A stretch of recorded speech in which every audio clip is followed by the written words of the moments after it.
చీకులు నరకుడు అయిపోయింది ఇవరి దాకా. ఇలా ఇంత పులిహోర తెచ్చాడు,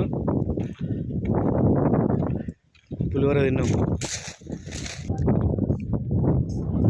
మళ్ళీ మేము పోతే దొరకం, మళ్ళీ నువ్వే కొట్టుకోవాల్సి వస్తుంది. సినాను దా, ఇవన్నీ నరికిపోతాం మేము.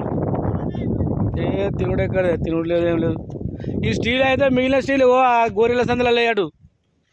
ఇగో ఈ పని నడుస్తుంది మాది వరకు, మా ఈరన్నది మాది.